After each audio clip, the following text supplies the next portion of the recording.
আজকের ভিডিওতে জানতে পারবেন শ্বাসক্রিয়া কোন দুটি ধাপে বিভক্ত। সম্পূর্ণ বিষয়টি জানতে ও বুঝতে ভিডিওটি শেষ পর্যন্ত দেখুন। শ্বাসক্রিয়া হল জীবদেহের একটি অত্যাবশ্যকীয় প্রক্রিয়া, যার মাধ্যমে অক্সিজেন গ্রহণ করা হয় এবং কার্বন ডাই অক্সাইড নির্গত করা হয়। এটি জীবদেহের কোষগুলিকে শক্তি উৎপাদনে সহায়তা করে। শ্বাসক্রিয়া মূলত দুটি ধাপে বিভক্ত: বহিঃশ্বাসক্রিয়া এক্সটার্নাল রেসপিরেশন, অভ্যন্তরীণ শ্বাসক্রিয়া ইন্টারনাল রেসপিরেশন। প্রত্যেকটি ধাপ কিভাবে কাজ করে তা বিস্তারিতভাবে ব্যাখ্যা করা হল। 1. বহিঃশ্বাসক্রিয়া এক্সটার্নাল রেসপিরেশন। বহিঃশ্বাসক্রিয়া হল সেই প্রক্রিয়া যার মাধ্যমে পরিবেশ থেকে অক্সিজেন গ্রহণ করা হয় এবং কার্বন ডাই অক্সাইড বাইরে নির্গত করা হয়।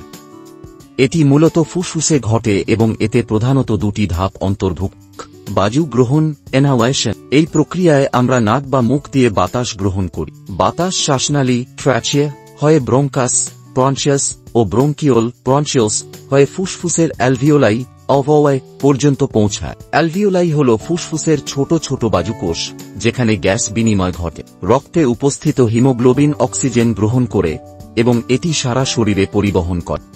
বায়ু নির্গমন এক্সহালেশন। অক্সিজেন গ্রহণের পর কোষে বিপাকীয় ক্রিয়ার মাধ্যমে কার্বন ডাই অক্সাইড তৈরি হয়। কার্বন ডাই অক্সাইড রক্তের মাধ্যমে ফুসফুসে পৌঁছে এবং ফুসফুসের অ্যালভিওলাই থেকে বাইরে নির্গত হয়। এই প্রক্রিয়ায় ডায়াফ্রাম ও পাঁজরের পেশি শিথিল হয়, ফলে বাতাস বাইরে বেরিয়ে যায়। 2. অভ্যন্তরীণ শ্বাসক্রিয়া ইন্টারনাল রেসপিরেশন। অভ্যন্তরীণ শ্বাসক্রিয়া হল কোষীয় স্তরে গ্যাসের বিনিময়ের প্রক্রিয়া। এটি ফুসফুসের বাইরে শরীরের বিভিন্ন কোষ ও টিস্যুতে ঘটে।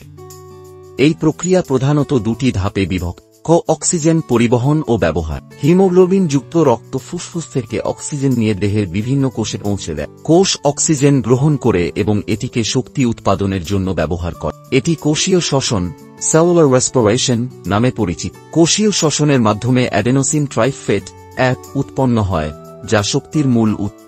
কার্বন ডাই অক্সাইড গ্রহণ ও পরিবহন। কোষ বিপাকীয় ক্রিয়ার মাধ্যমে কার্বন ডাই অক্সাইড উৎপন্ন করে। এটি রক্তের মাধ্যমে পরিবাহিত হয়ে ফুসফুসে পৌঁছে যায়। পরবর্তীতে ফুসফুস এটি বাইরে নির্গত করে। শ্বাসক্রিয়ার গুরুত্ব: অক্সিজেন গ্রহণ ও কার্বন ডাই অক্সাইড নির্গমনের মাধ্যমে শরীরের অভ্যন্তরীণ পরিবেশ সুস্থ থাকে। কোষের বিপাকীয় কার্যক্রম সচল থাকে। শক্তি উৎপাদনের মাধ্যমে শারীরিক ও মানসিক কার্যক্রম সচল থাকে। শ্বাসক্রিয়া মূলত দুটি ধাপে বিভক্ত: বহিঃশ্বাসক্রিয়া ও অভ্যন্তরীণ শ্বাসক্রিয়া। বহিঃশ্বাসক্রিয়ায় পরিবেশ থেকে অক্সিজেন গ্রহণ ও কার্বন ডাই অক্সাইড নির্গত হয়, আর অভ্যন্তরীণ শ্বাসক্রিয়ায় কোষে অক্সিজেন ব্যবহার ও কার্বন ডাই অক্সাইড উৎপাদিত হয়। এই দুটি ধাপের মাধ্যমে আমাদের শরীরের প্রতিটি কোষ শক্তি লাভ করে এবং আমরা জীবিত থাকতে পারি।